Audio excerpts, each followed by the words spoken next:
यहाँ पे दो क्वेश्चन है जो कि अलजेब्रा के हैं, और एक इम्पॉर्टेंट टाइप है जो कि अलजेब्रा में आप अगर CHSL CGL कोई भी एग्ज़ाम दे रहे हो ना, तो ये टाइप पूछता है। मतलब देखो, अलजेब्रा से ज्योमेट्री से कुछ टाइप्स हैं जो कि फिक्स्ड हैं, उन्हीं से क्वेश्चन पूछ जाता है, तो ये भी टाइप बहुत इंपॉर्टेंट है। इस टाइप में क्वेश्चन को कैसे किया जा सकता है विद इन सेकेंड्स, ठीक है।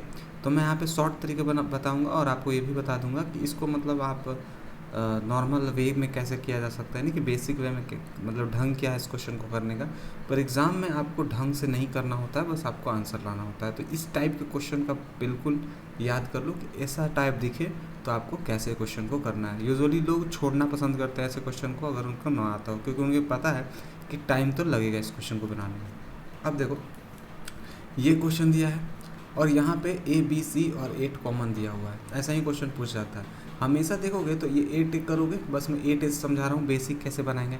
इसका मतलब हो जाएगा 2 इंटू 4 इंटू ए, और ये 2 इंटू 4 इंटू ए का मतलब हो गया कि आपका जो ये ए है, देखो ए स्क्वायर ए प्लस यहाँ पे हमारा क्या है 4a है, तो 2a भी होता है, 2a और b होता है, यानी कि b की जगह पे हमारा क्या है 4 है, यानी कि इसका अगर हम जब स्क्वायर करेंगे इस चीज़ का, एक्चुअली में ये 8 जो है ना ये इधर चल जाएगा, तो यहाँ पे -8a आएगा, यानी कि -8a मतलब यहाँ पे -4 हो जाएगा।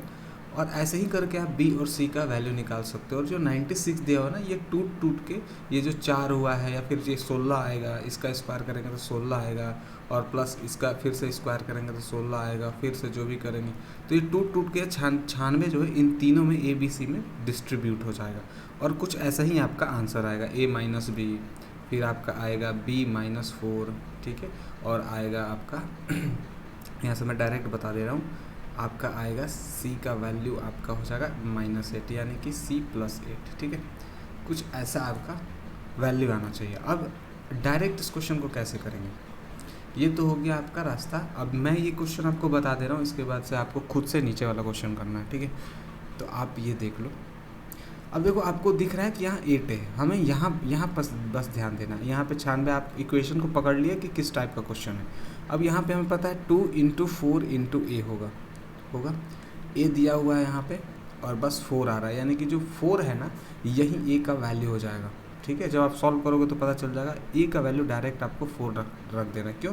क्योंकि 2 इंटू 4 और ए तो ऑलरेडी यहाँ पे दिया हुआ है, तो ये और 2 तो होता ही है मालूम है, बाकी बचा 4, तो ए का वैल्यू 4 हो जाएगा। बी का वैल्यू अगर डायरेक्ट रखें हम तो यहाँ पे आ जाता है बी का वैल्यू भी 4 हो जाएगा। सी का वैल्यू अगर देखो कैसे 4 होगा, 2 इंटू 4, फिर यहाँ पे सी का वैल्यू देखो तो 2 इंटू 4 इंटू -2c होगा। या फिर आप इसको बोल सकते हो, यहाँ तो सी स्क्वायर है, सी स्क्वायर हट जाएगा तो -8 आएगा, तो -8 को हम डायरेक्ट यहाँ पे लिख सकते हैं। जब आप इक्वेशन बनाओगे तो ऐसा कुछ आएगा, a-4 का होल स्क्वायर प्लस b-4 का होल स्क्वायर प्लस c+8 का whole square is equal to 0 आएगा। ऐसा ही इक्वेशन बनेगा, ठीक है। इसका मतलब क्या हुआ, इसका मतलब क्या हुआ, 0 कब आएगा, जब a का वैल्यू 4 होगा, b का वैल्यू 4 होगा, c का वैल्यू -8 होगा, तो इक्वेशन का वैल्यू 0 आएगा। यही चीज़ यहाँ पे अप्लाई करना है आपको, और आपका आंसर आ जाएगा, ठीक है। तो आप लोग नीचे वाला क्वेश्चन ट्राई कीजिए, और हम तब तक आते हैं, ठीक है। तो ये दूसरा क्वेश्चन आप लोग ट्राई करें। अब ये क्वेश्चन आपने ट्राई कर लिया होगा पॉज करके, तो अच्छी बात है, नहीं तो पॉज करके आप ट्राई कर लें। अब ये क्वेश्चन समझ में आ गया। अब ये क्वेश्चन आपको खुद से ट्राई करना था, ठीक है। आंसर कैसे लाएंगे, ये बिल्कुल सेम क्वेश्चन है जब आप इसको सॉल्व करोगे। इस ये 2 टाइप है जो कि मेनली क्वेश्चन एग्जाम में आपको CHSL के CGL के प्री में मेंस का ये क्वेश्चन है, मेंस में भी पूछा जाता है, ठीक है। तो इसको मैं ऊपर कर देता हूँ, ठीक है। वो मेंस का क्वेश्चन था तो खैर ठीक है, तो यहाँ पे मैंने कर दिया इसको।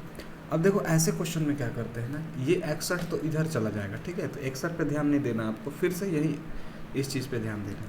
तो यहाँ पे देखोगे 2 इंटू 12 और इंटू एक्स होएगा, तो 12 को तो हम ले लेंगे, 12 को बाहर निकाल लेंगे। एक्स का वैल्यू नॉर्मल आप क्या लिखते, 12 लिखते इसके हिसाब से, इस क्वेश्चन के हिसाब से। लेकिन याद रखना कि एक्स का वैल्यू 12 तो लिखोगे, शॉर्ट मेथड में बता रहा हूँ, आप चाहो तो इसको भी सिमिलरली सॉल्व कर सकते हो, जैसे प्रीवियस क्वेश्चन को मैंने बताया था बेसिक से। लेकिन यहाँ पे शॉर्ट ट्रिक सीख रहे हैं हम, इस क्वेश्चन करने का, तो डायरेक्ट 12 लेंगे और कोफिशिएंट ऑफ एक्स स्क्वायर लेंगे डिवाइडेड बाई 16 कर देंगे। वाई में सिमिलरली क्या करेंगे, वाई में -12 आएगा क्योंकि वाई के पहले माइनस का साइन है, उधर जाएगा तो पॉजिटिव होगा, लेकिन फिर से लास्ट में आंसर आपका नेगेटिव में आएगा, इसीलिए हम इसको डायरेक्ट नेगेटिव ले लेते हैं, यानी कि जो भी यहाँ पर साइन है उसी को, तो -12 डिवाइडेड बाई 9 कर देंगे और जेड का वैल्यू हो जाएगा 12 डिवाइडेड बाई 4। ठीक है, तो क्या आएगा इसका वैल्यू 3, इसका वैल्यू -4 से 3 से 4 बार में और 3 से 3 बार में, और यहाँ पे देखो तो 4 से 3 4। अब आंसर क्या आ जाएगा आपका, किस चीज़ के बारे में पूछ रहा है, एक्स वाई, तो एक्स वाई -1 हो जाएगा और +2z यानी कि 6 हो जाएगा ये। ठीक है, आंसर क्या होगा 5। बहुत ही बेहतरीन आसान क्वेश्चन है, बस समझने का आपको दिक्कत है। ठीक है, तो उम्मीद है आपको समझ में आया होगा, और समझ में आया तो आपको पता है क्या करना है, नहीं मन करे तो कोई बात नहीं। ठीक है, मेरा काम है आप लोग को समझाना बताना, आप लोग का क्या काम है वो आप लोग समझें। चलिए देखते हैं और सारे इंपॉर्टेंट क्वेश्चंस को फिर से हम लोग देखेंगे, जितने इंपॉर्टेंट क्वेश्चन है बस मैं वहीं कराऊंगा अब।